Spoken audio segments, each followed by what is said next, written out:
بسم الله الرحمن الرحيم. السلام عليكم ورحمة الله وبركاته. إن الحمد لله نحمده ونستعينه ونستغفره ونعوذ بالله من شرور أنفسنا وسيئات أعمالنا. من يهده الله فلا مضل له ومن يضلله فلا هادي له. أشهد أن لا إله إلا الله وحده لا شريك له، وأشهد أن محمدا عبده ورسوله لا نبي بعده.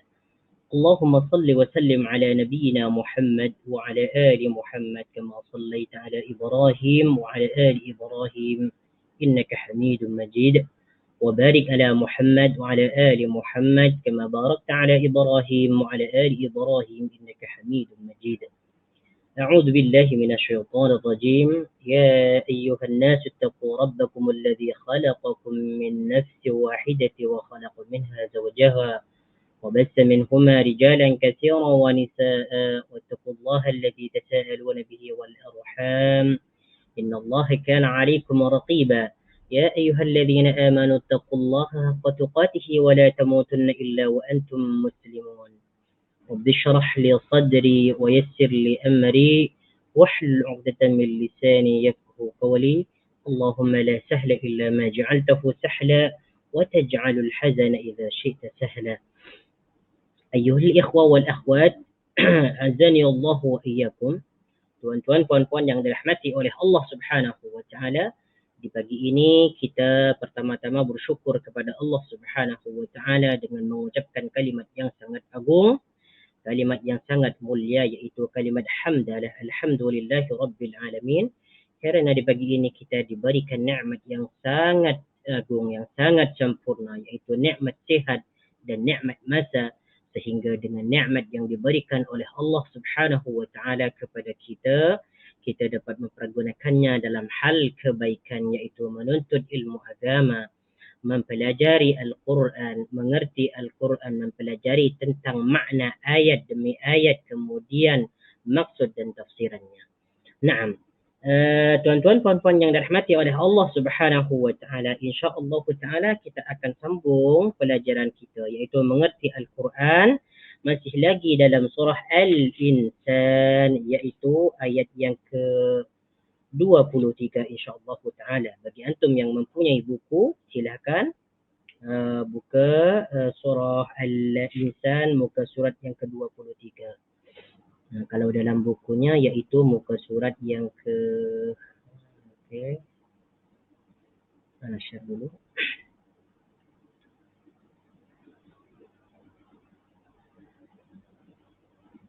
Nah, kalau dalam bukunya muka surat yang ke-15. Naam. A'udzu billahi minasy syaithanir rajim.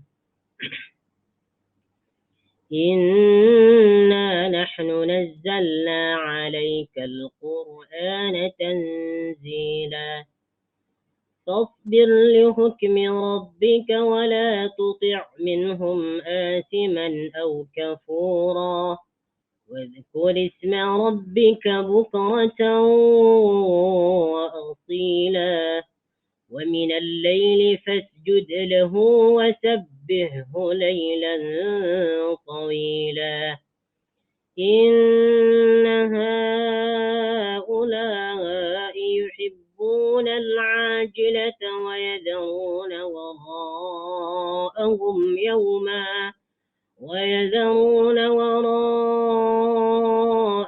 يوما ثقيلا نحن خلقناهم وشددنا أسرهم وإذا شئنا بدلنا أمثالهم تبديلا إن هذه تذكرة فمن شاء اتخذ إلى ربه سبيلا وما تشاءون إلا أن يشاء الله إن الله كان عليما حكيما يدخل من يشاء في رحمته والظالمين أعد لهم عذابا أليما. Naam. Ayat yang ke-24. 23. Inna nahnu nazzalna 'alaikal Qur'ana tanzila, sebagaimana disebutkan dan dijelaskan sebelumnya, yaitu bahwasanya Allah Subhanahu wa taala memberikan pelbagai nikmat di dalam syurga kepada penghuni surga, di antaranya mereka diberikan minuman arak yang dicampur dengan halia. Kemudian di dalam surga terdapat banyak pembantu-pembantu yang terdiri dari para pemuda-pemuda surga, ya. Kemudian di dalam surga terdapat buah-buahan yang mana buah-buahan itu sangat dekat kepada ahli surga. Jika ahli surga ingin memakannya, maka tinggal mereka memetiknya daripada tempat yang dekat tanpa mengambilnya dengan susah payah. Nah, kemudian ayat yang selanjutnya nih, yaitu ayat yang ke-23 ini, Allah Subhanahu wa taala menjelaskan tentang turunnya Al-Quran yang diturunkan kepada baginda Nabi Muhammad sallallahu alaihi wasallam secara beransur, sedikit demi sedikit. Allah Subhanahu wa taala berfirman, "Inna nahnu nazzalna 'alaikal Qur'ana tanzila." Inna sesungguhnya kami, inna merupakan huruf taukid. Inna sesungguhnya bermakna menguatkan. Inna sesungguhnya. Inna di sini masuk kepada dhamir mutakallim ma'al ghair. Kepada dhamir mutakallim ma'al ghair. Asal dia adalah innana. Asal dia innana. Kemudian nun yang pertama ditahfif menjadi inna. Nun yang pertama ini disukunkan agar lebih mudah lagi untuk dibaca, maka ia menjadi inna. Inna maknanya sesungguhnya kami. Nah, kalau Allah Subhanahu wa taala mengatakan inna, sesungguhnya kami, itu bermakna Allah Subhanahu wa taala menjelaskan suatu perkara yang sangat penting. Karena kalimatnya menggunakan huruf inna, yaitu huruf taukid. Menguatkan, menjelaskan. Kata Allah, inna sesungguhnya kami, nahnu nazzalna, kami menurunkan, alaikal Qur'ana, Al-Quran kepada kamu, tanzilan secara beransur-ansur. Secara beransur-ansur. Nazalna, nahnu di sini merupakan isim dhamir, ya, isim dhamir yang menunjukkan kepada mutakallim ma'al ghair, yaitu yang berbicara ini adalah orang ramai. Nahnu, kami. Cuman di sini yang dimaksud adalah bukan bermakna bahwasanya Allah Subhanahu wa taala itu adalah ramai, tidak. Tetapi ini untuk memuliakan dirinya, untuk mengagungkan dirinya. Banyak dalam ayat Allah Subhanahu wa taala mengatakan nahnu nazzalna, inna, seperti itu. Kenapa dia mengatakan seperti itu? Menggunakan kalimat jamak itu untuk mengagungkan dirinya. Liyu'azzima nafsahu. Ya. Nazzalna, kami turunkan. Nazzalna di sini merupakan fi'il madhi yang mengikut wazan fa'alna. Ya, asal dia nazzala. Kalau dia menunjukkan kepada orang, kepada satu orang, nazzala, dia menurunkan. Nazzala, dia menurunkan. Dia satu orang menurunkan. Kalau menunjukkan kepada dua orang, nazzala. Ditambah alif. Nazzala, mereka berdua menurunkan. Ya, nazzala, mereka berdua menurunkan. Kalau menunjukkan kepada orang ramai, tinggal menambahkan waw dan alif. Nazzalu, mereka semua menurunkan. Nazzalu, mereka semua menurunkan. Baik. Kemudian di sini nazzalna, kalimat nazzala dipertemukan dengan dhamir mutakallim ma'al ghair. Apabila fi'il madhi dipertemukan dengan dhamir mutakallim ma'al ghair, maka huruf akhirnya ni disukunkan. Disukunkan. Menjadi nazzalna. Kami telah turunkan. Kalau nazzala, dia telah menurunkan. Kalau nazzalna, kami telah menurunkan. Jadi apabila fi'il madhi dipertemukan dengan dhamir mutakallim ma'al ghair, maka huruf akhirnya ini disukunkan, ya, maka menjadi nazzalna, kami menurunkan. Coba contoh lain. Zahaba, dia telah pergi. Kan? Zahaba, dia telah pergi. Kalau dipertemukan dengan dhamir mutakallim al-ghair, yaitu dhamir na, maka menjadi zahabna. Zahabna. Zahaba, dia telah pergi. Kalau zahabna, kami telah pergi. Jadi di sini inna nahnu nazzalna, sesungguhnya kami menurunkan Al-Quran kepada kamu. Jadi nazzalna ini merupakan kata fi'il. Ya, kata fi'il. Dan dalam susunan ayat ini terdiri daripada fi'il dan fa'il kemudian maf'ulun bihi. Fa'ilnya di sini adalah na, yaitu Allah Subhanahu wa ta'ala yang menurunkan. Kemudian apa yang diturunkan? Al-Qur'an, Al-Qur'an. Jadi Al-Quran di sini kedudukan dia menjadi objek, ya, menjadi objek daripada nazzalna, menjadi sasaran. Kalau dalam ilmu nahwu disebut dengan maf'ulun bihi. Inna nahnu nazzalna 'alaikal Qur'ana, sesungguhnya kami, kata Allah, menurunkan Al-Quran kepada kamu. Alaika, di atas kamu atau kepada kamu. Alaika, yang dimaksud alaika di sini adalah Nabi Muhammad sallallahu alaihi wasallam. Sedangkan tanzilan maknanya beransur-ansur. Beransur-ansur. Tanzilan ini merupakan masdar daripada nazzalna. Masdar daripada nazzalna. Nazzala yunazzilu tanzilan, tanzilatan, tinzalan, munazzalan. Jadi mengikut wazan fa'ala. Ya, fa'ala taf'ilan. Nazzalah tanzilan. Baik. Jadi apa yang dimaksud dalam ayat ini? Ayat yang ke-23 ini menjelaskan bahwasanya Allah Subhanahu wa ta'ala menurunkan Al-Quran itu secara beransur-ansur, sedikit demi sedikit, supaya Al-Quran itu lebih mudah dipahami dan Al-Quran itu lebih mudah dihafalkan. Dan turunnya Al-Quran ini sesuai dengan kejadian yang terjadi di antara baginda Nabi sallallahu alaihi wasallam bersama para sahabat. Kemudian ayat yang berikutnya, fasbir li hukmi rabbika wa la tuti' minkum asiman aw kafura. Nah, setelah Allah Subhanahu wa ta'ala menurunkan Al-Quran secara beransur-ansur, di mana di dalam ayat tersebut Allah Subhanahu wa ta'ala menjelaskan pelbagai hukum hakam, pelbagai syariat, yaitu syariat Islam, ajaran Islam, ya, maka Allah Subhanahu wa ta'ala mengatakan fasbir li hukmi rabbik, sebab Al-Quran ini diturunkan untuk dijelaskan kepada manusia, ya, untuk dijelaskan kepada manusia tentang apa yang terkandung di dalamnya, ya, meliputi perintah wajib, meliputi segala perintah ataupun larangan, salat, zakat, puasa dan sebagainya.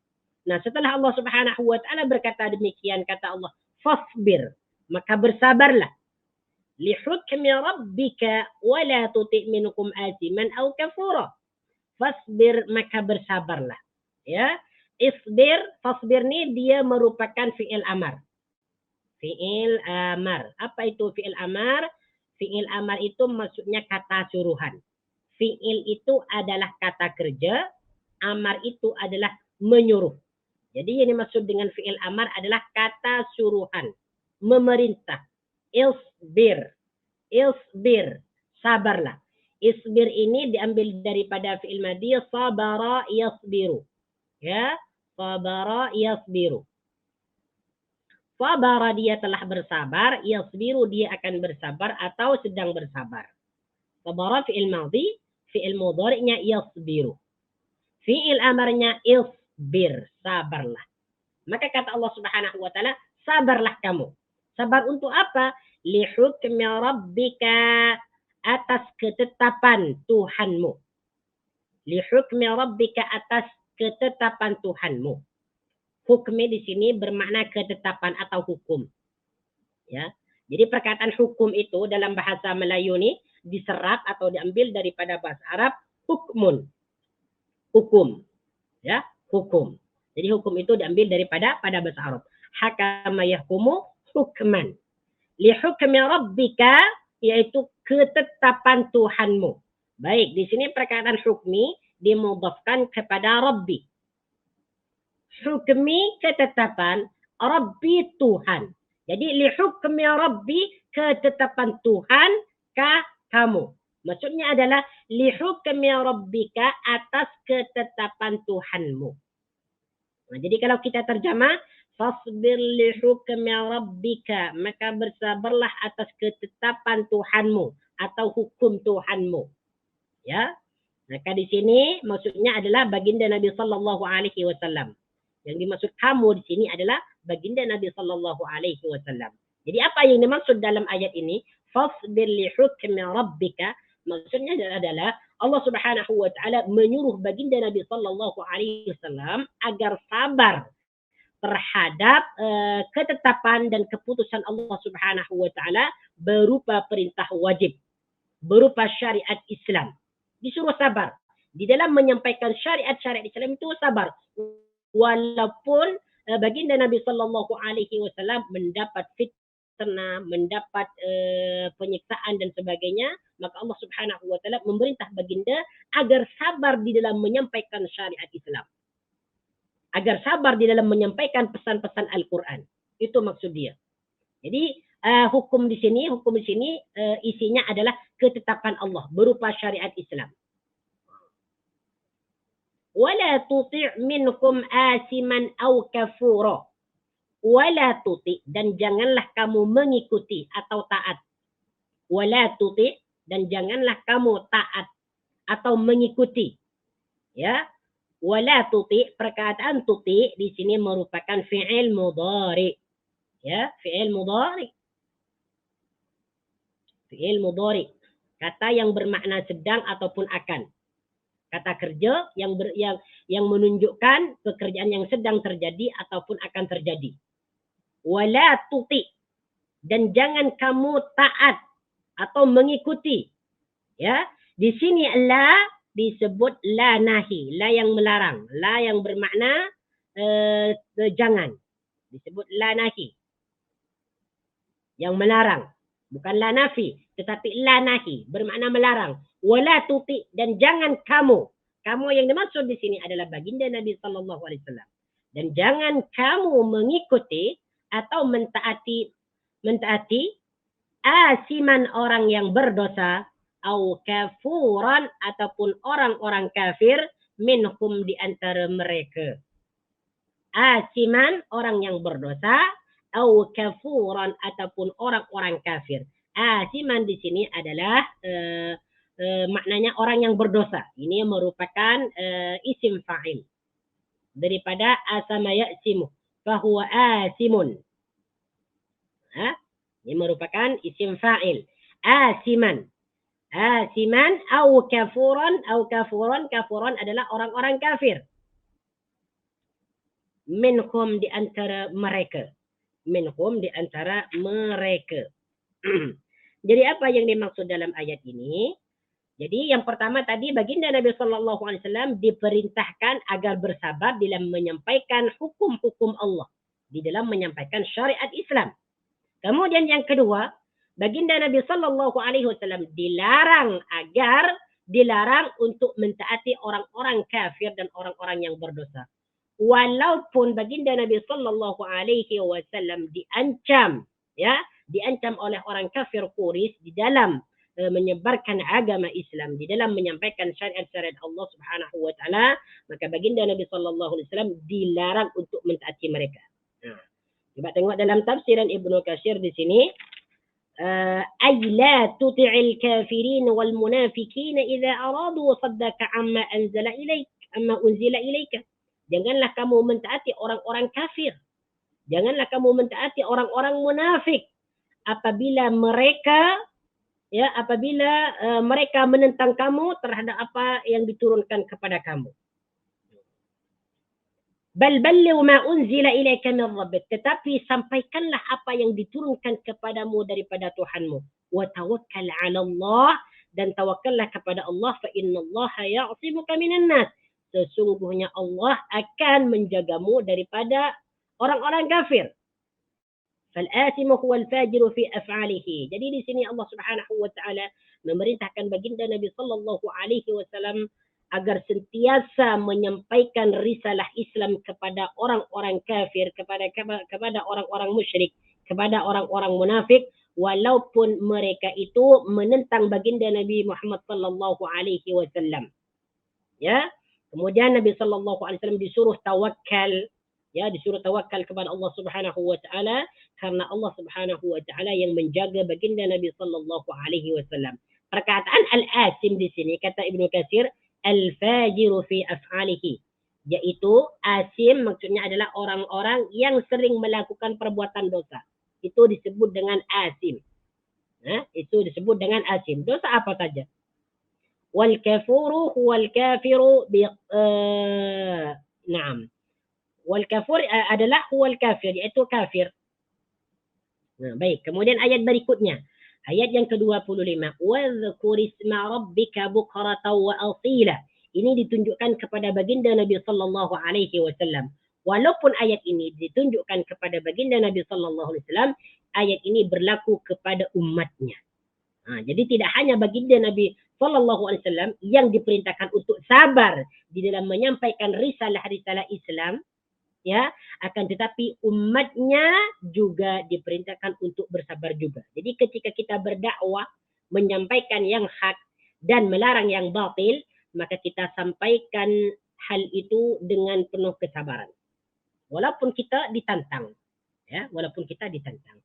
Kemudian ayat berikutnya, وَذْكُرِ اسْمَ رَبِّكَ بُكْرَةً وَأَصِيلًا. وَذْكُرْ. وَذْكُرْ dan ingatlah. Ya. Wadhkur dan sebutlah. Ini bukan bermakna ingat ya, tetapi sebutlah. Yang dimakna sebut di sini adalah salat. Wadhkur isma rabbika, dan sebutlah nama Tuhanmu. Wa di sini adalah huruf ataf. Bermakna dan.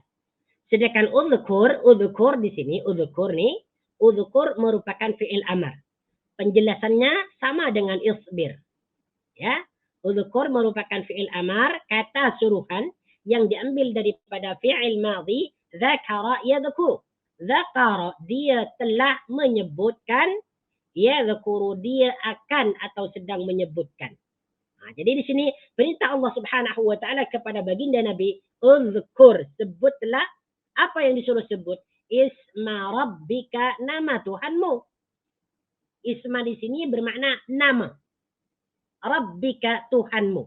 Jadi perkataan ismani digabungkan atau disandarkan kepada perkataan Rabbika. Ya, isma, nama, Rabbika, Tuhanmu. Jadi setelah dijadikan mudhaf dan mudhaf ilaih, maka bermakna nama Tuhanmu. Asal dia ismun. Ismun nama. Rabbuka, Tuhanmu. Jadi apabila digabungkan, dijadikan susunan mudhaf dan mudhaf ilaih, maka menjadi isma rabbika, nama Tuhanmu. Bukratan di waktu pagi, wa asilan dan di waktu petang. Ya, wa asilan di waktu bukratan di waktu pagi, wa asilan dan di waktu petang. Bukratan ini maknanya pagi. Awal siang ya pagi. Wa asilan dan awal malam, ya petang. Akhir siang. Wa asilan dan akhir siang, menjelang malam ya. Wa dzkur isma rabbika bukratan wa asila, dan sebutlah nama Tuhanmu di waktu pagi atau di awal siang, wa asilan dan di waktu petang atau akhir siang. Jadi apa yang dimaksud dalam ayat ini? Yang dimaksud dalam ayat ini adalah perintah kepada baginda Nabi sallallahu alaihi wasallam agar mengerjakan salat di waktu pagi dan di waktu petang. Ada juga ulama yang mengatakan mengerjakan salat di waktu pagi, kemudian siang, kemudian petang. Itu maksud dia dalam ayat yang ke-25 ini. Kemudian Syekh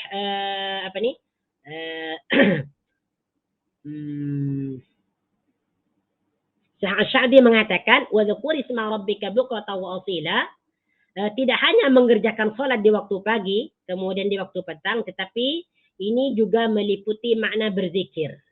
Bukan hanya mengerjakan salat, tetapi berzikir.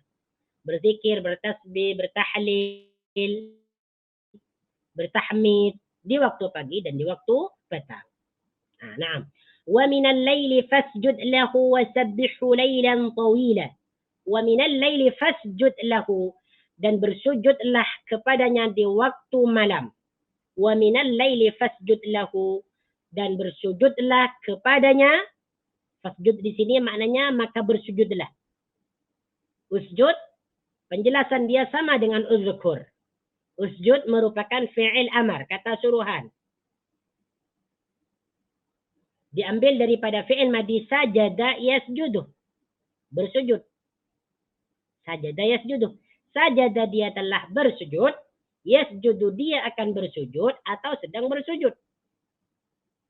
Fi'il amarnya adalah usjud. Sujudlah. Jadi perkataan sujud itu diserap atau diambil daripada bahasa Arab, yaitu sajada yasjudu sajadatan atau sujudan.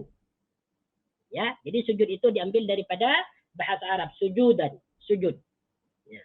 Fasjud lahu, maka bersujudlah kepadanya. Lahu di sini, la di sini merupakan huruf jar. Lahu kepadanya. Hu isim dhamir. Setiap isim dhamir mempunyai rujukan. Jadi hu di sini merujuk kepada mana? Yaitu merujuk kepada Rabbik. Lahu kepada Rabbik, kepada Tuhanmu. Wa minal laili fasjud lahu. Kalau diterjemahkan secara harfiah, dan di waktu malam sujudlah kepadanya. Kalau diterjemahkan yang lebih sempurna lagi, dan sujudlah kepadanya di waktu malam. Wasabbihu lailan tawila, dan bertasbihlah kepadanya. Wasabbihu, dan sucikan dia. Wasabbihu, dan sucikan atau bertasbihlah kepadanya. Lailan, di waktu malam, tawilan yang panjang. Lailan, di waktu malam, tawilan yang panjang. Oke, wasabbih di sini merupakan fi'il amar juga. Perkataan sabbih juga fi'il amar, kata suruhan. Diambil daripada fi'il madhi sabbaha yusabbihu. Sabbaha, dia telah bertasbih. Dia telah mensucikan. Yusabbihu, dia akan mensucikan atau sedang mensucikan. Sabbih, sucikanlah. Sabbih, sucikanlah. Jadi perkataan sabbih ini merupakan fi'il amar, kata suruhan. Kemudian setelah fi'il amar ini dia ada isim dhamir. Wasabbihu, dan sucikanlah dia. Dia yang dimaksud siapa? Jadi isim dhamirku di sini merujuk kepada mana? Yaitu merujuk kepada Rabbik. Wasabbihu, dan sucikanlah Tuhanmu. Lailan, di waktu malam. Tawilan, yang panjang. Ini sudah dijelaskanlah dalam surah Al-Muzammil. Ya ayyuhal muzammil qumil laila illa qalila nisfahu aw inqus minhu qalila aw zid 'alaihi wa rattilil qur'ana tartila. Maksudnya di sini Allah Subhanahu wa taala memerintahkan kepada baginda Nabi sallallahu alaihi wasallam agar memperbanyak sujud dan tasbih di waktu malam. Kemudian ayat berikutnya, ayat yang ke-27. Inna haula'i yuhibbuna al-'ajilata wa yadharuna wara'ahum yawman thaqila. Inna haula'i, sesungguhnya mereka itu, mereka itu yang dimaksud di sini adalah orang kafir, orang musyrik. Yuhibbuna al-'ajilata, suka atau mencintai kehidupan dunia. Inna haula'i yuhibbuna, sesungguhnya mereka itu mencintai kehidupan dunia. Yuhibbuna merupakan af'alul khamsah. Af'alul khamsah. Dalam ilmu nahwu disebut af'alul khamsah. Yaitu fi'il yang mempunyai 5 bentuk. Yuhibbuna. Ya. Yuhibbuna ini menunjukkan orang ramai karena diakhirkan oleh waw dan nun. Yuhibbuna, mereka mencintai atau mereka suka. Bentuk mufradnya adalah yuhibbu. Dia suka. Kalau yuhibbu, dia satu orang suka. Kalau 2 orang, yuhibbani, ditambah alif dan nun. Yuhibbani, mereka berdua suka. Ya, yuhibbuna ditambah waw dan nun bermakna mereka semua suka. Mereka orang ramai suka. Jadi setiap fi'il mudhari yang diakhirkan oleh waw dan nun itu disebut af'alul khamsah yang menunjukkan orang ramai. Apa yang mereka sukai? Al-ajilata, kehidupan dunia. Al-ajilata makna aslinya adalah sesuatu yang cepat. Sesuatu yang cepat itu adalah kehidupan dunia lah. Mereka ingin bersenang-senang, tidak mau beribadah, malas untuk beribadah, tidak mau beriman kepada Allah Subhanahu wa taala. Apa yang ada dalam benak mereka hanyalah kehidupan dunia, kelezatan dunia, kenikmatan dunia. Ingin bersenang-senang, hidup berfoya-foya. Itulah perbuatan orang kafir dan orang-orang musyrik seperti mana yang terjadi pada saat ini. Masya Allah. Na'udzubillahi min dzalik. Jadi apa yang dimaksud dalam ayat ini? Innaka ulai yuhibbunal ajilata. Sudah jelas. Orang-orang kafir itu, orang-orang musyrik itu hanya menginginkan dan mencintai kehidupan dunia saja. Mereka tidak mau beriman kepada Allah Subhanahu wa taala, kepada Rasulnya dan kepada Al-Qur'an. Wa yadharuna wara'akum yawman saqila, wa yadharuna, dan tidak memperdulikan. Wa yadharuna, dan tidak memperdulikan, atau boleh kita terjemahkan meninggalkan. Wa yadharuna, dan mereka meninggalkan. Apa yang mereka tinggalkan? Yauman saqila, hari yang wa yadharuna wara'akum yauman saqila, dan mereka tidak memperdulikan ya hari yang sangat berat, wara'akum, di belakang mereka. Wa yadharuna wara'akum yauman saqila, dan mereka tidak memperdulikan atau meninggalkan hari yang sangat berat, yaitu hari kiamat, wara'akum, di belakang mereka. Kalau kita tengok dalam terjemahan dia, yaitu ayat yang ke-27, dan mereka tidak mempedulikan kesudahan mereka. Wara'akum, kesudahan mereka pada hari yang berat, yaitu hari kiamat. Di sini diterjemahkan wara'ahum, kesudahan mereka. Maksudnya di belakang mereka itu maknanya kesudahan mereka. Yauman sikila, di hari yang sangat berat, yaitu hari kiamat. Ini jelaslah.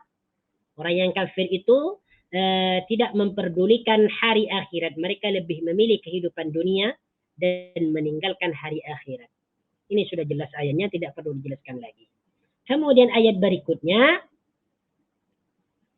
Ayat berikutnya, ayat yang ke-28. Nahnu khalaqnahum wa shaddadna asrahum. Nahnu. Nah, di sini Allah Subhanahu wa taala berfirman menggunakan perkataan nahnu. Nahnu, sesungguhnya kami, mengagungkan dirinya. Menggunakan dhamir mutakallim ma'al ghair atau mu'azzim nafsah. Nahnu, sesungguhnya kami. Khalaqnakum, kami khalaqnakum, mencipta mereka. Khalaqnakum, mencipta mereka. Ini coba di sini perhatikan. Khalaqna di sini merupakan fi'il madhi. Penjelasannya sama dengan kalimat yang di atas tadi, yaitu inna nahnu nazzalna. Sama dengan penjelasannya dengan nazzalna. Asal dia adalah khalaqah. Khalaqah bermakna dia telah menciptakan. Ya, dia telah menciptakan. Ini satu orang lah. Satu orang yang gaib. Khalaqah. Bentuk kedua adalah khalaqa. Mereka berdua menciptakan. Nah, apabila fi'il madhi khalaqa dipertemukan dengan dhamir mutakallim ma'al ghair, yaitu na, maka huruf akhirnya disukunkan. Khalaqna. Kami menciptakan. Ya, kami menciptakan. Jadi setiap fi'il madhi yang dipertemukan dengan dhamir mutakallim ma'al ghair itu bermakna kami telah menciptakan. Kami telah. Kalau khalaqna, kami telah mencipta. Hum, mereka. Ya. Nahnu khalaqnakum, kami telah mencipta mereka. Hum di sini merupakan isim dhamir yang menunjukkan orang ramai. Jadi kemana kembalinya isim dhamir hum di sini? Yaitu dia kembali kepada kepada orang-orang kafir. Kepada orang-orang kafir ataupun kepada manusia. Nahnu khalaqnahum, kami telah menciptakan mereka orang-orang kafir, wa shaddadna asrahum, dan memperkuat tubuh mereka. Wa shaddadna asrahum, dan memperkuat persendian tubuh mereka. Asrahum ni, asra bermakna tubuh. persendian. Persendian atau tubuh. Ya. Wa syaddadna, perkataan syadadna di sini merupakan fi'il madhi. Ya, merupakan fi'il madhi yang dipertemukan juga dengan dhamir mutakallim ma'al ghair. Asal dia syaddah. Syaddah, menguatkan, mengeraskan. Syaddah yashuddu, menguatkan. Ya. Kemudian perkataan syaddah dipertemukan dengan dhamir mutakallim ma'al ghair menjadi syaddadna. Kami kuatkan asrahum, persendian tubuh mereka. Ya, nahnu khalaqnakum wa syaddadna asrahum. Jadi apa yang dimaksud dalam ayat ini? Kata Allah Subhanahu wa taala, aku telah menciptakan mereka itu, ya, dan menjadikan tubuh mereka itu menjadi kuat. Tetapi mengapakah mereka itu tidak beriman kepada Allah Subhanahu wa taala? Kemudian berikutnya, wa idza syi'na badalna amsalakum tabdila. Wa idza syi'na, dan apabila kami berkehendak, wa idza syi'na, wa idza, dan apabila syi'na, kami berkehendak, badalna amsalakum, maka kami gantikan amsalakum yang serupa dengan mereka, tabdilan, dengan sebaik-baiknya.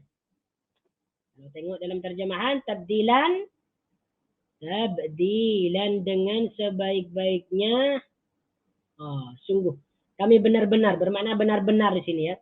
Kami benar-benar mengganti mereka dengan orang-orang yang serupa dengan mereka. Wa idza syi'na, dan apabila kami berkehendak, badalna amsalakum tabdila, kami benar-benar mengganti, ya, orang-orang yang serupa dengan mereka. Syi'na di sini bermakna kami berkehendak. Ini merupakan fi'il madhi yang dipertemukan juga dengan dhamir mutakallim ma'al ghair. Wa idza syi'na ini maksudnya kami Allah. Menunjukkan kepada Allah. Badalna, menggantikan. Badalna bermakna menggantikan. Ya, bentuk mufradnya adalah badalah. Dia telah menggantikan. Ya, kalau menunjukkan dua orang, badalah. Mereka berdua telah menggantikan.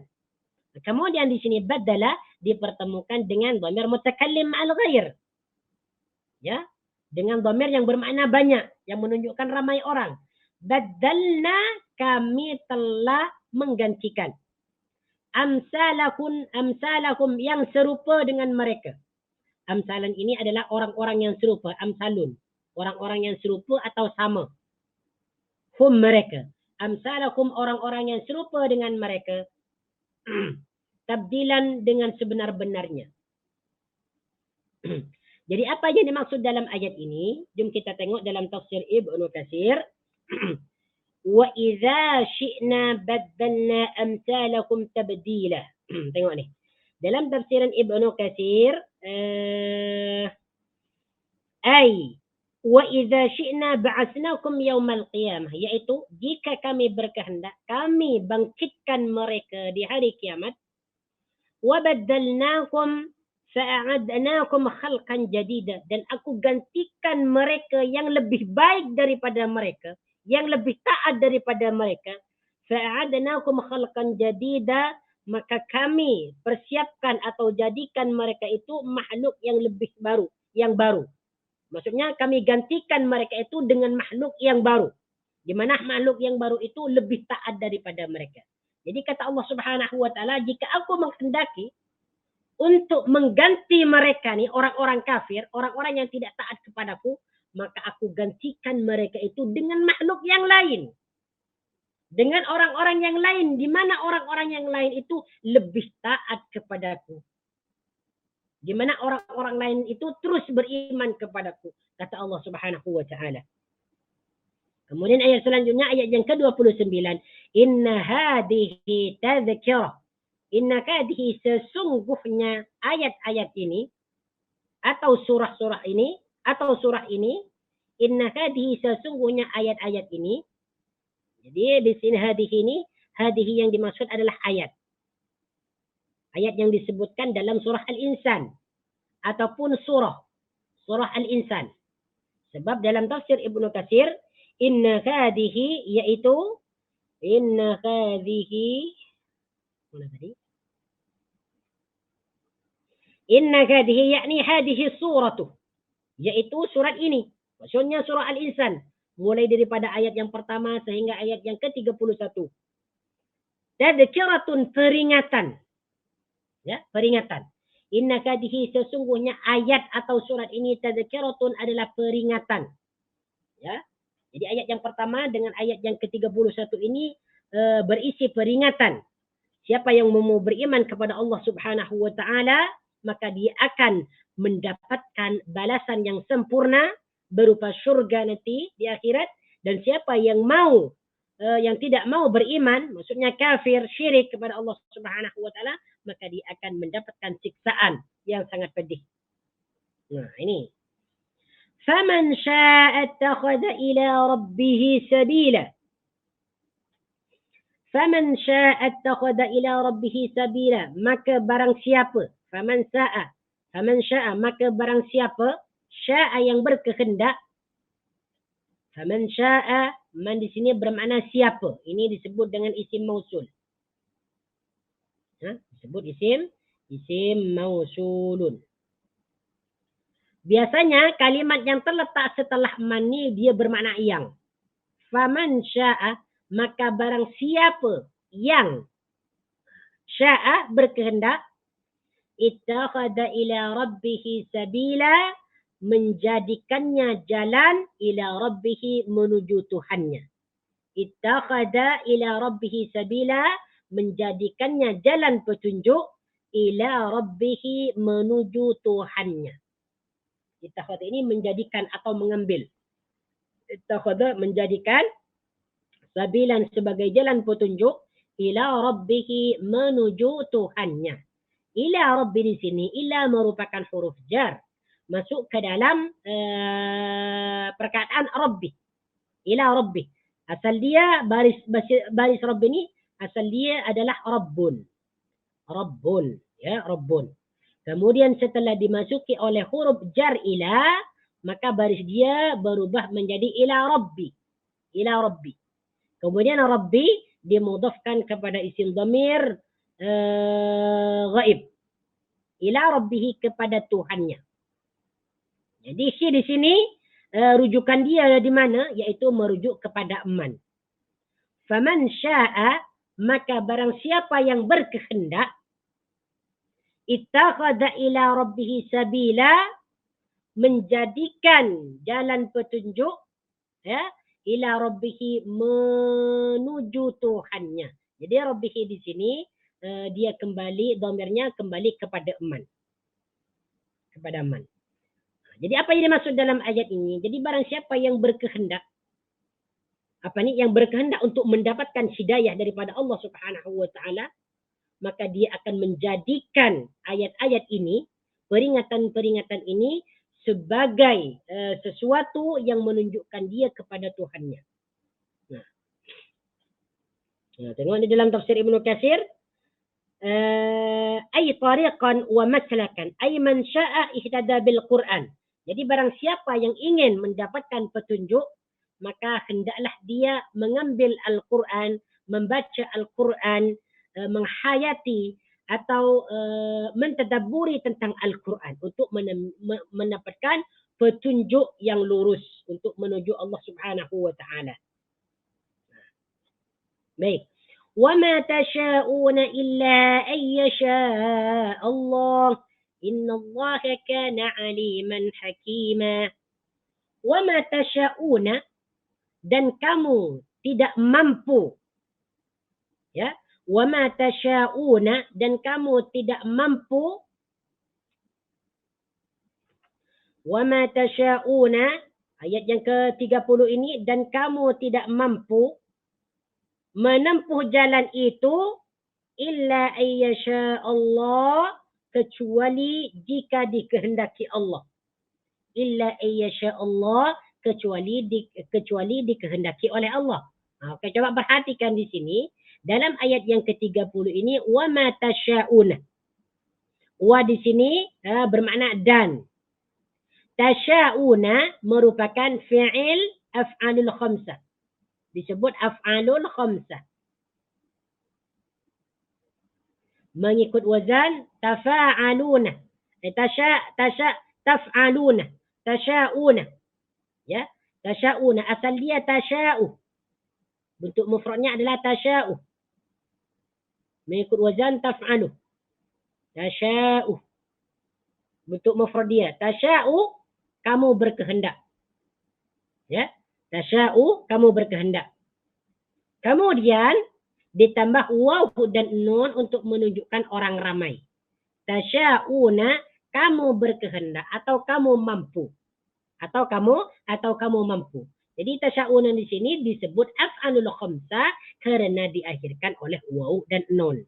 Jadi setiap fi'il mudhari ya yang diakhirkan oleh waw dan nun itu disebut af'alul khamsah yang menunjukkan orang ramai. Jadi maknanya tasya'una di sini adalah kalian berkehendak atau kalian mampu. Cuma di sini ada ma nafi. Ma yang bermakna tidak. Jadi wa ma tasya'una maknanya kamu tidak mampu, kamu tidak berkehendak. Illa ayyasha Allah, kecuali dikehendaki oleh Allah. Illa ayyasha Allah, kecuali dikehendaki oleh Allah. Illa di sini merupakan adatus istisna'in. Huruf pengecualian. Disebut huruf istisna. Huruf pengecualian. Huruf istisna. Istisna'un. Istisna'un. Istisna'un. Huruf pengecualian. Illa ayyasha Allah, kecuali dikehendaki oleh Allah Subhanahu wa taala. Jadi macam mana terjemahan ini? Wa ma tasha'una illa ayyasha Allah, dan kamu tidak mampu menempuh jalan itu, maksudnya menempuh jalan hidayah, illa ayyasha Allah, kecuali dikehendaki oleh Allah. Jadi apa yang dimaksud dalam ayat ini? Mari kita tengok tafsiran dalam tafsir Ibnu Katsir. Ay la yaqdiru ahadun ay yahdiya nafsahu. Yaitu maksudnya seseorang itu tidak dapat memberikan petunjuk atau hidayah kepada dirinya sendiri. Jadi walaupun mereka itu ingin mendapatkan hidayah, mereka tidak akan mendapatkan hidayah kecuali kehendak Allah Subhanahu wa taala. Kecuali Allah Subhanahu wa taala berkehendak untuk memberikan hidayah kepadanya. Wala yadkhulu fil iman wala yajurru li nafsihi naf'an. Dan dia tidak dapat memasukkan iman dalam dirinya, ya. Kemudian dia tidak dapat mendatangkan manfaat kepada dirinya kecuali dengan kehendak Allah Subhanahu wa taala. Itu maksud daripada ayat ini. Kemudian innallaha kana aliman hakima. Innallaha, sesungguhnya Allah, kana aliman, yang maha pengetahui, yang maha mengetahui, hakiman, yang maha bijaksana. Innallaha, sesungguhnya Allah. Inna di sini merupakan huruf taukid. Ya, huruf taukid. Huruf taukid. Inna di sini salah satu daripada amil nawasikh, yaitu amil yang merusak hukum mubtada. Asal mubtada rafa, kemudian setelah dimasuki inna menjadi isimnya dan hukumnya wajib nasab. Asal dia Allahu alimun hakimun, asal dia. Nah, setelah dimasuki inna maka menjadi innallaha kana aliman hakima. Innallaha, sesungguhnya Allah. Jadi di sini mempertegas setiap kalimat yang dimulakan oleh inna itu kalimat yang sangat tegas, kalimat yang kuat untuk menegaskan sesuatu. Nah, di sini perkataannya innallaha, sesungguhnya Allah. Kana aliman, yang maha mengetahui, menegaskan, menguatkan lagi bahwasanya Allah Subhanahu wa taala itu memang atau maha mengetahui segala sesuatu. Yang tersembunyi, yang zahir, yang nampak, yang gaib, semuanya Allah Subhanahu wa taala akan mengetahui. Hakiman, yang maha bijaksana. Hakiman, yang maha bijaksana. Aliman di sini kedudukan dia menjadi khabar daripada kana, ya.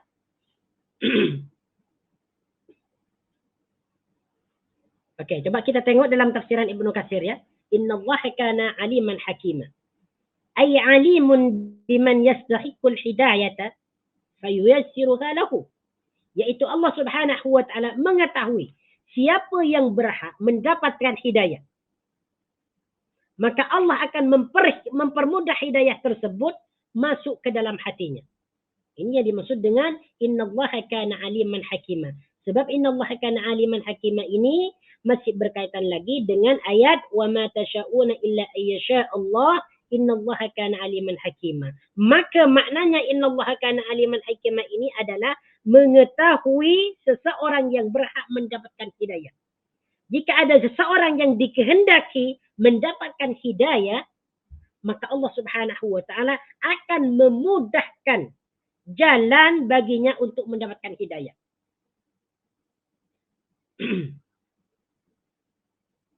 Wa yuqayyidu lahu asbabaha. Kemudian Allah Subhanahu wa taala akan mempermudah sebab-sebab hidayah. Wa man yastahiqqul ghiwayata fayasrifuhu 'anil huda. Dan Allah Subhanahu wa taala mengetahui siapa yang tidak berhak mendapatkan hidayah. Maka Allah palingkannya daripada hidayah atau petunjuk. Walahul hikmatul baligah. Dan Allah Subhanahu wa taala yang mempunyai kebijaksanaan yang sempurna. Wal hujjatud dhamigah, dan hujjah yang agung. Walihadza qala ta'ala innallaha kana aliman hakima. Dari itulah Allah Subhanahu wa taala mengatakan innallaha kana aliman hakima, sesungguhnya Allah benar-benar mengetahui lagi maha bijaksana. Masya-Allah, tabarakallah rahman. Aliman hakiman ini, aliman hakiman merupakan asmaul husna. Kedua nama ini merupakan nama Allah Subhanahu wa taala yang sangat agung. Alimun hakimun. Yudkhilu man yasha'u fi rahmatih والظالمين أعد لهم عذابا أليما. يدخل من يشاء في رحمته. Dia memasukkan siapa yang dikehendaki fi rahmatihi, ke dalam rahmatnya. Yudkhilu man yasha'u, yudkhilu di sini maknanya memasukkan. Yudkhilu maknanya memasukkan. Dalam terjemahan sama ya? Nah, memasukkan. Yudkhilu memasukkan, ini merupakan fi'il mudhari. Fi'il mudhari. Fi'il mudhari kata kerja yang bermakna sedang ataupun akan. Kata kerja yang bermakna sedang ataupun akan. Yudkhilu, dia memasukkan. Ya, fi'il madhinya adalah adkhala. Adkhala. Adkhala, dia telah memasukkan. Yudkhilu, dia akan memasukkan. Bentuk masdarnya adalah idkhalan. Adkhala yudkhilu idkhalan, mengikut wazan af'ala yuf'ilu if'alan. Yudkhilu man yasha'u fi rahmati. Dia memasukkan siapa yang dikehendaki fi rahmatihi, ke dalam rahmatnya atau di dalam rahmatnya. Man di sini isim mausul. Isim mausulun. Kedudukan dia menjadi maf'ulun daripada yudkhilu. Menjadi maf'ul daripada yudkhilu. Siapa yang dimasukkan oleh Allah? May yasha'u. Orang yang dikehendaki. Nah, yasha'u di sini merupakan fi'il mudhari. Sama penjelasannya dengan yudkhilu. Fi'il mudhari. Setiap fi'il mudhari, apabila huruf mudhari'nya ia, maka bermakna dia. Yasha'u, dia berkehendak. Yudkhilu, dia memasukkan. Apabila fi'il mudhari hurufnya ia, bermakna dia. Dia memasukkan. Kalau diawali oleh huruf hamzah, udkhilu, saya memasukkan. Kalau diawalkan oleh non, kami memasukkan. Kalau diawalkan oleh ta, kamu memasukkan ataupun dia memasukkan.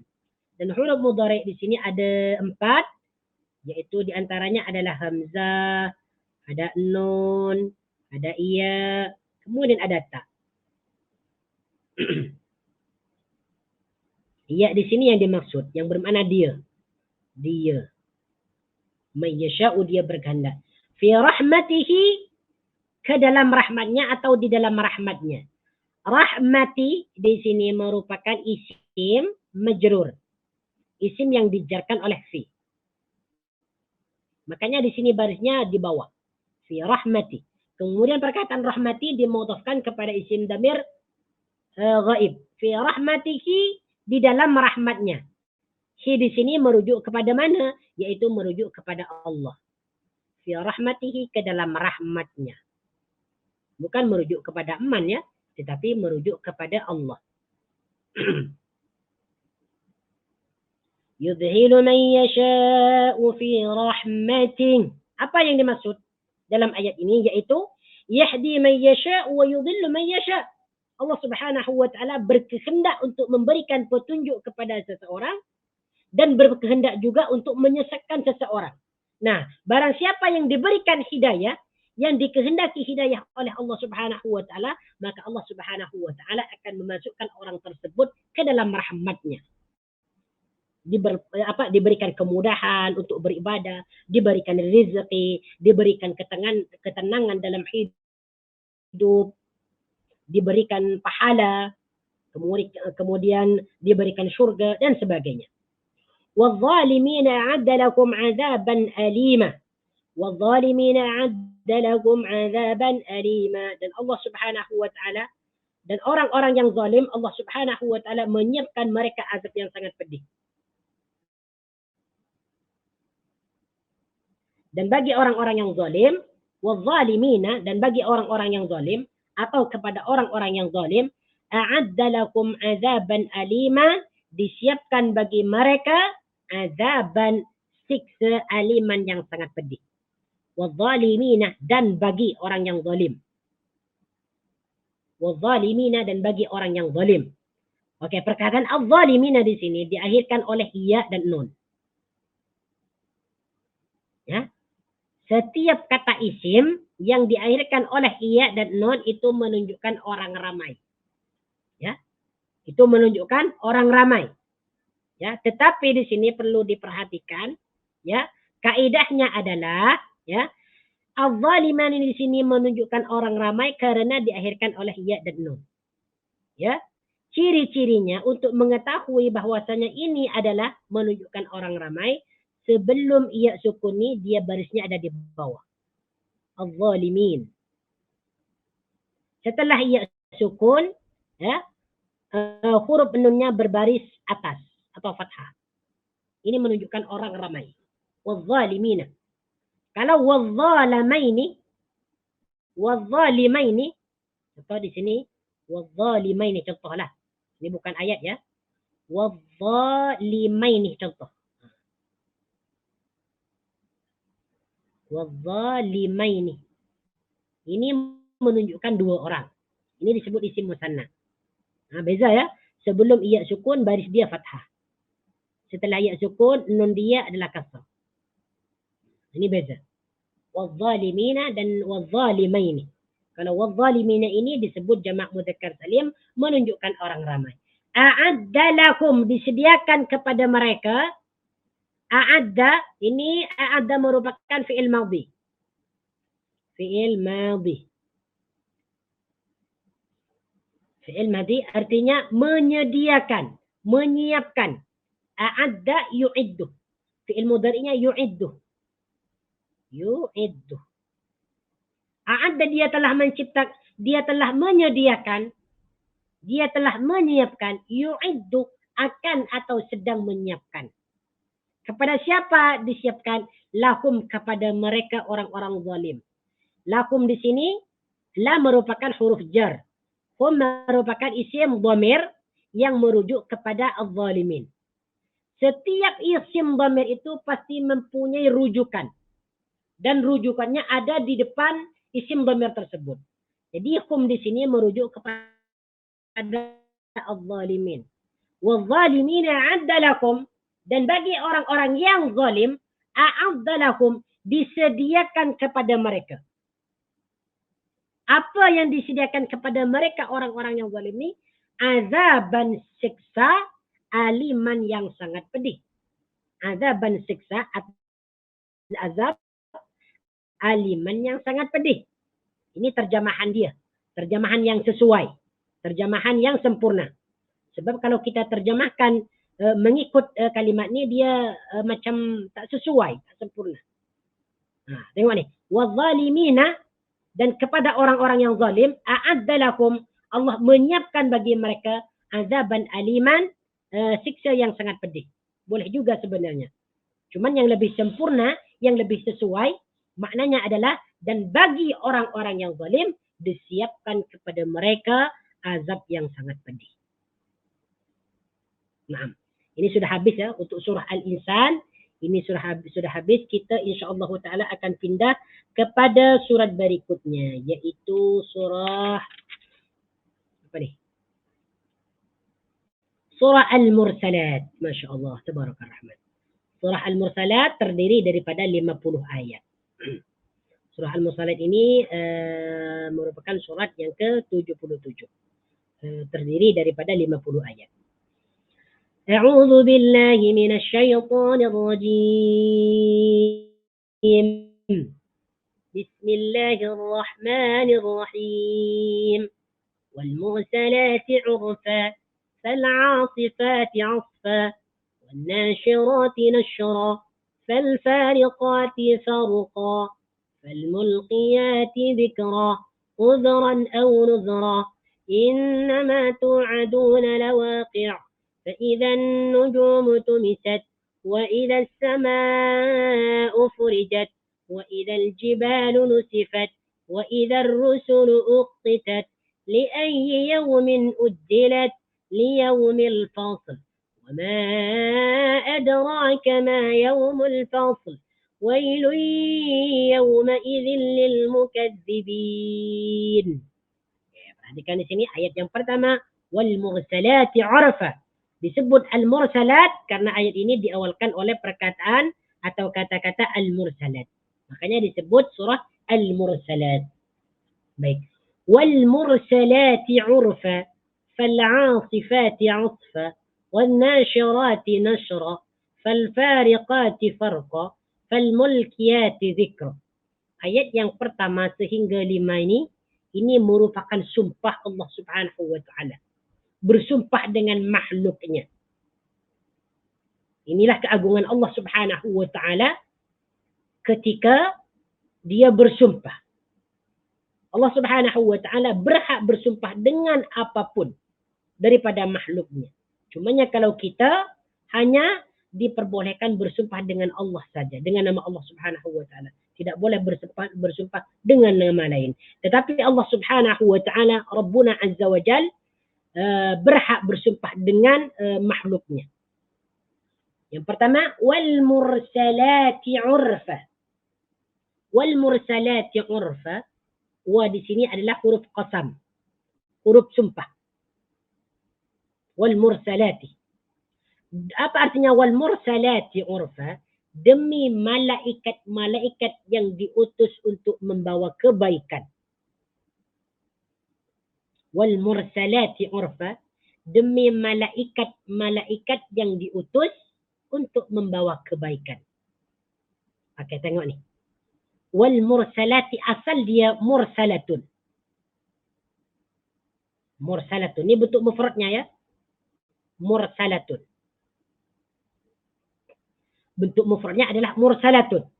Sedangkan al mursalati di sini merupakan jamak muannas salim. Bentuk jamak ya. Menunjukkan ramai. Jamak muannas salim. Karena diakhirkan oleh alif dan ta. Baik. Mursalatun, apa maknanya mursalatun? Mursalatun ini ada 3 makna. Yang pertama bermakna malaikat. Malaikatun. Yang kedua bermakna ar-rihuh, angin. Yang ketiga bermakna al-khailuh, kuda. Pertama bermakna al-malaika, malaikat. Yang kedua bermakna ar-rihu, angin. Yang ketiga bermakna al-khailuh, kuda. Itu mursalatun. Ya, mursalatun. Jadi maknanya mursalatun itu pertama malaikat, yang kedua ar-rihu, angin, yang ketiga al-khailuh, kuda. Baik, di sini perkataan mursalatun, Allah Subhanahu wa taala bersumpah ya dengan isim jamak wal mursalati, demi malaikat-malaikat yang diutus untuk membawa kebaikan. Ada sebagian ulama yang menafsirkan al-mursalat ini adalah angin. Wal mursalati, demi angin yang bertiup, ya, demi angin. Wal mursalati urfa, urfan maknanya adalah ay mutatabi'atun, yang berturutan, ya, yang berturutan. Mana urfan di sini mana asalnya adalah yang berturutan. Cuman di sini kalau kita tengok dalam terjemahan dia, urfan ni seakan-akan dia tak ada makna. Nah, tengok ni. Ayat yang pertama, wal mursalati urfa, demi malaikat-malaikat yang diutus untuk membawa kebaikan. Ya, untuk membawa kebaikan. Apa ni? Selainnya lagi terjemahan dia adalah wal mursalati urfa, demi angin-angin yang bertiup dengan sepoi-sepoi. Coba tengok dalam apa ni?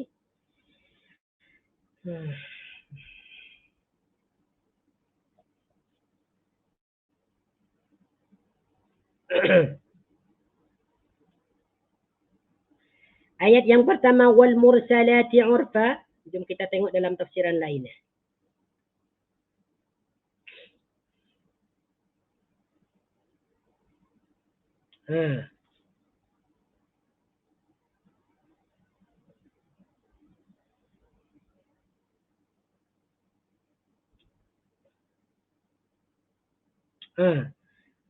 Kalau kita tengok dalam tafsir Al-Muyassar Kementerian Agama Saudi Arabia, ayat yang pertama ini diterjemahkan Allah bersumpah dengan angin saat ia bertiup terus menerus.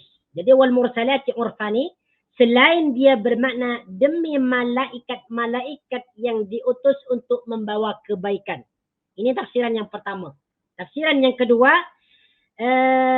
demi angin-angin yang bertiup secara terus menerus. Ini boleh.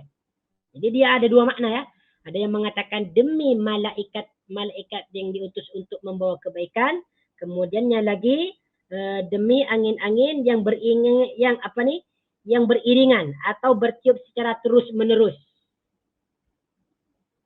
Ini sumpah Allah Subhanahu wa taala. Ada 5 sumpah nih. Kira-kira kalau ada 5 sumpah, berarti ada sesuatu yang sangat penting untuk dijelaskan. Masya Allah, tabaraka rahman. Kemudian ayat yang kedua, fal'asifati asfa. Fal'asifati asfa, apa makna dia? Fal'asifati asfa, dan malaikat-malaikat yang terbang dengan kencangnya, dengan cepatnya.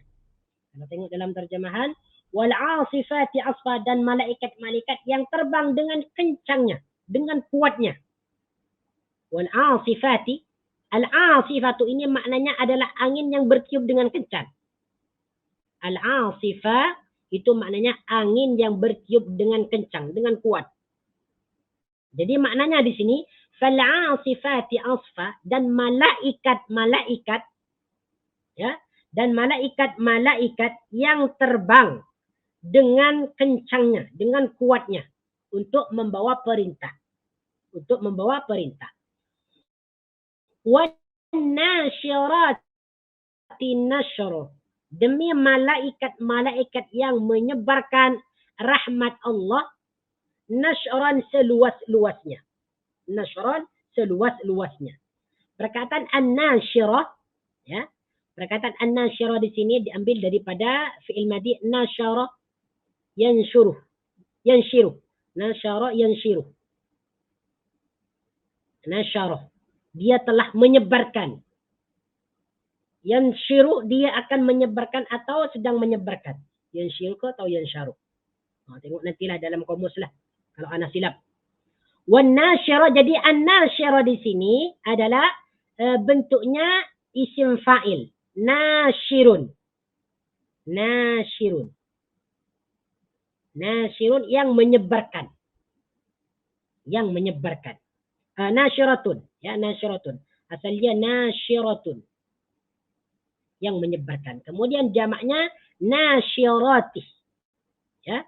Malaikat-malaikat yang menyebarkan rahmat Allah nasyran seluas-luasnya. Ini ayat yang pertama ini sumpah. Ayat yang kedua pun ini sumpah. Ayat yang ketiga pun ini sumpah. Jadi Allah Subhanahu wa taala bersumpah dengan malaikat-malaikat yang membawa kebaikan, bersumpah dengan malaikat-malaikat yang terbang dengan kencan, bersumpah dengan malaikat-malaikat yang membawa rahmat Allah Subhanahu wa taala. Kemudian yang keempat, fal-fariqati farqa, dan malaikat-malaikat yang membezakan antara yang hak dan yang batil. Fal-fariqati, dan malaikat-malaikat yang membezakan. Fariqatin. Fariqati ini diambil daripada fi'il madhi faraqah, membezakan. Faraqah, membezakan. Faraqah, dia telah membedakan. Kemudian isim fa'ilnya fariqun, yang membezakan. Fariqun, yang membezakan. Kemudian dibentuk kepada mu'annas fariqatun, yang membezakan. Kemudian dibentuk kepada jamak fariqatun, malaikat-malaikat yang membezakan antara yang hak dan yang batil, farqan sejelas-jelasnya. Farqan sejelas-jelasnya. Dengan sejelas-jelasnya. Tengok dalam terjemahan dia. Fal-fariqati farqa, ayat yang keempat, dan malaikat-malaikat yang membezakan antara yang baik dan yang buruk, atau yang hak dan yang batil, dengan sejelas-jelasnya. Jadi di sini Allah Subhanahu wa taala yang keempat bersumpah dengan malaikat-malaikat yang membezakan antara perkara yang hak dan yang batil. Fal-mulqiyati dzikra. Fal-mulqiyati dzikra, dan malaikat-malaikat yang menyampaikan dzikran, wahyu. Ini adalah peringatan, ya wahyu. Fal-mulqiyati dzikra, dan malaikat-malaikat yang menyampaikan. Ya, mulqiyatun. Diambil daripada fi'il madhi alqa yulqi. Alqa yulqi. Alqa, dia telah menyampaikan atau menemukan. Alqa. Kemudian al-mulqiyat ini merupakan sigat atau bentuk isim fa'il. Mulqiyatun. Mulqiyatun. Ini bentuk mufradnya. Kemudian dibuat jamak mulqiyatun. Malaikat-malaikat yang membezakan perkara yang hak dan yang batil. Bukan. Sorry silap. Maksudnya demi malaikat yang menyampaikan wahyu. Malaikat yang menyampaikan wahyu. Udhran au nadhra. Udhran, untuk menolak alasan-alasan. Udhran, untuk menolak alasan-alasan. Au nadhran, atau memberikan peringatan. Udhran, atau untuk menolak alasan-alasan. Au nadhran, atau memberikan peringatan. Oke, coba perhatikan di sini.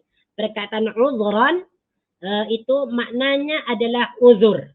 Uzur itu adalah alasan-alasan. Jadi perkataan uzur, ya, uzur dalam bahasa Melayu itu diserap daripada fi'il, diserap daripada bahasa Arab uzurun. Uzur, yaitu alasan. Au nadhran, atau peringatan. Jadi di sini Allah Subhanahu wa taala sudah bersumpah dengan 5 makhluknya. Dengan 5 sumpah. Di mana kelima sumpah ini merupakan malaikat-malaikat ataupun angin-angin. Ataupun angin. Ya, yang pertama Allah Subhanahu wa taala bersumpah dengan malaikat yang membawa kebaikan, kemudian yang kedua bersumpah dengan malaikat yang terbang dengan kencan, kemudian yang ketiga bersumpah dengan malaikat yang membawa atau menyebarkan rahmat, kemudian yang keempat bersumpah dengan malaikat yang membezakan antara yang hak dengan yang batil, kemudian yang kelima bersumpah dengan malaikat yang menyampaikan wahyu. Kira-kira kalau Allah Subhanahu wa taala bersumpah dengan 5 sumpah ini, kira-kira ada apa? Ada sesuatu yang sangat penting untuk dijelaskan. Bahwa perkara tersebut betul-betul ada. Betul-betul akan terjadi. Bukan perkara dusta. Apa dia? Yaitu ayat yang ke-7. Inilah isi daripada sumpah tersebut. Innama tu'aduna lawaqi'. Innama tu'aduna. Sesungguhnya apa yang dijanjikan kepada kamu lawaqi'un akan terjadi. Lawaqi'un benar-benar terjadi atau akan terjadi. Nah, kalau kita tengok dalam terjemahan ayat berapa tadi? Ayat yang ke-7. Sesungguhnya apa yang dijanjikan kepadamu pasti terjadi. Ya, betul. Innama tu'aduna, sesungguhnya apa yang dijanjikan kepada kamu lawaqi'un akan terjadi. Waqi'un ini maknanya terjadi. Waqi' terjadi. Terjadi. Lawaqi'un akan terjadi. Ya, maksudnya di sini adalah hari kiamat. Jom kita tengok dalam terjemahan dia. Ada dalam tafsiran dia. Innama tu'aduna lawaqi'. Tengok ni. Kata Ibnu Katsir, hadha huwa al-muqsamu alaihi bihadha al-aqsam. Inilah benda kenapa Allah Subhanahu wa taala bersumpah? Inilah yang disumpahkan. Isi daripada sumpah tersebut. Ai ma wa'adtum bihi min qiyamis sa'ati. Yaitu sesuatu yang dijanjikan kepadamu berupa hari kiamat. Ya. Wan nafkhi fi suri. Dan ditiupkannya sangkakala. Wa ba'sil ajsadih. Dan tubuh-tubuh kalian akan dibangkitkan. Kamu akan dibangkitkan. Wa jam'il awwalina wal akhirina fi sa'idin wahidin. Dan orang-orang yang terdahulu dan orang-orang yang akhir akan dikumpulkan dalam satu tempat. Wa majazati kulli 'amilin bi'amalihi. Dan setiap orang akan dibalaskan amalan-amalan mereka. Inna khairan fa khairun wa in syarran fa syarrun. Sesungguhnya perkara yang baik akan dibalas dengan kebaikan. Wa in syarran fa syarrun. Sesungguhnya perkara yang buruk akan dibalas dengan sesuatu balasan yang buruk. Inilah yang dimaksud Allah Subhanahu wa taala dengan sumpahnya.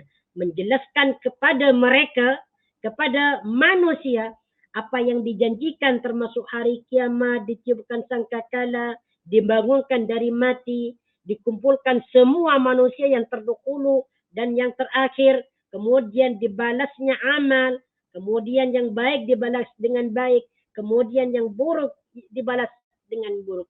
Inilah isi sumpah Allah Subhanahu wa taala. Bahwa ini semua akan terjadi. Bukan dusta. Kemudian Allah Subhanahu wa taala berfirman dalam ayat yang ke-8, فَإِذَا النُّجُومُ تُمِسَتْ. فَإِذَا النُّجُومُ تُمِسَتْ. Apabila bintang-bintang itu tumisat itu maknanya hilang cahaya. Dihapuskan. Fa'idzan nujumu tumisat. Apabila bintang-bintang itu dihapuskan, ay zihabu daw'ihi, ay zahabat daw'uha. Tengok dalam tafsir Ibnu Katsir, ay zahaba daw'uha. Yaitu apabila hilang cahayanya. Maksudnya bintang-bintang itu telah dihapuskan cahayanya. Apa yang dimaksud fa'idzan nujumu tumisat? Yaitu hari kiamat. Apabila hari kiamat sudah terjadi, maka bintang-bintang itu tidak akan mengeluarkan cahaya lagi. Dia akan padam.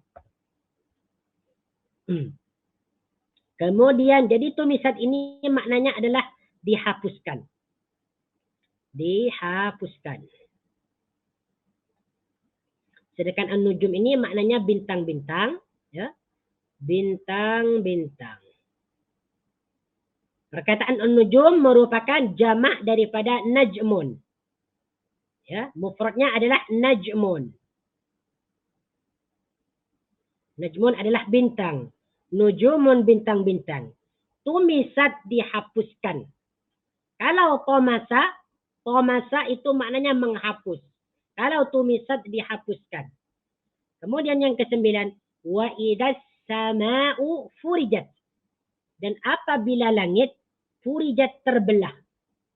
Wa idas sama'u furijat. Dan ketika atau apabila langit sudah terbelah menjadi 2, maksudnya hari kiamat. Wa idza, jadi furijat di sini maknanya terbelah.